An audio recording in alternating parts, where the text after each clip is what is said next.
Hello అండి. Good afternoon. Welcome back to our channel simply Rajanipandu. అందరూ ఎలా ఉన్నారండి? మేమైతే చాలా బాగున్నాం. మీరు బాగుండాలని కోరుకుంటున్నాను. ఈరోజైతే మరొక మంచి వీడియోతో మీ ముందుకొచ్చాను. అదేంటో చూసేద్దాం పదండి.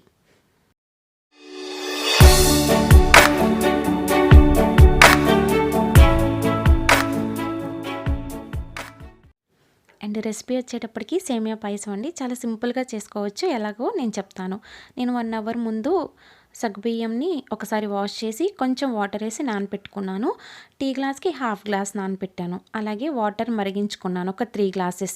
వాటర్ మరిగిన తర్వాత ఈ సగ్గుబియ్యాన్ని అందులో వేసేసి మీడియం ఫ్లేమ్లో ఉడకనిస్తున్నాను. అవి ఉడికేలోపు పక్క స్టవ్ మీద నేను జీడిపప్పు, సేమియా, మనకి సేమియా ఎంత క్వాంటిటీ కావాలంటే అంత వేసుకోవచ్చు. ఇంతే కావాలి, ఇన్నే వేసుకోవాలి అనేమీ లేదు. సేమియా ఎక్కువ తినాలనుకునే వాళ్ళు సేమియా ఎక్కువ వేసుకోవచ్చు. అలాగే సగ్గుబియ్యం ఎక్కువ కావాలనుకునే వాళ్ళు సేమియాని తగ్గించి సగ్గుబియ్యం వేసుకోవచ్చు. సగ్గుబియ్యంని మధ్య మధ్యలో తిప్పుకుంటూ హాఫ్ది ఉడికిన తర్వాత మనం సేమియాలు వేసుకోవాలి. సగ్గుబియ్యం ఉడకడానికి మనకి ఎలా తెలుస్తుంది అనంటే కొంచెం వైటిష్ కలర్లో నుంచి కలర్ చేంజ్ అవుతాయి. అప్పుడు ఈ సేమియాని కూడా అందులో వేసేసుకోవాలి. మీ ఇష్టం, జీడిపప్పు ఇప్పుడు వేసుకోవచ్చు లేదా ఫైనల్గా అయినా వేసుకోవచ్చు. బట్ నేనైతే సేమియాతో పాటు వేయించాను కాబట్టి సేమియాతో పాటు వేసేసుకుంటున్నాను. ఇవి సేమియా సగ్గుబియ్యం ఉడకడానికి మ్యాక్సిమం ఒక 15 మినిట్స్ పడుతుంది. మీడియం ఫ్లేమ్లోనే ఫ్రై చేసుకోండి, ఉడికించుకోండి.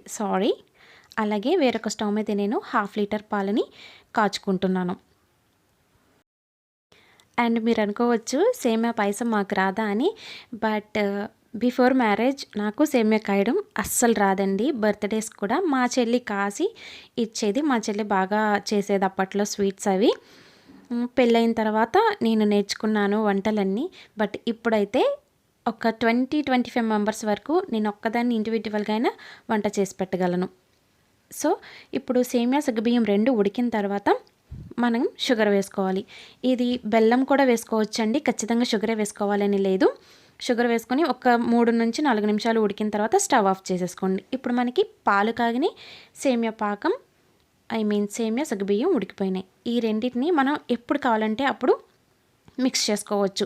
అండ్ ఈ సేమియా సగ్గుబియ్యం ఉడికిన తర్వాత ఫ్రిడ్జ్లో పెట్టుకుని ఒక 1 వీక్ వరకు మనం స్టోర్ చేసుకోవచ్చు. ఎప్పుడు కావాలంటే అప్పుడు బాగా మరిగిన పాలని ముందుగా ప్రిపేర్ చేసుకుని సేమియా సగ్గుబియ్యం మిశ్రమాలు కలిపేసుకుని హ్యాపీగా హాట్గా ఎంజాయ్ చేయొచ్చు, లేదా కొంచెం కోల్డ్గా అయినా ఎంజాయ్ చేయొచ్చు.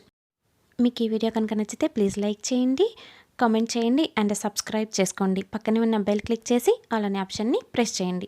దానివల్ల నేను న్యూ వీడియో పెట్టగానే మీకు నోటిఫికేషన్ వస్తుంది. అండ్ చెప్తే నమ్మరు, పిల్లలైతే చాలా ఇష్టంగా తాగుతారు. అండ్ సేమియాలని నెయ్యితో వేయించండి, ఇంకా మంచి టేస్ట్ వస్తుంది. పిల్లలు బాగా ఎంజాయ్ చేస్తారు. Thanks for watching. See in the next video. Bye.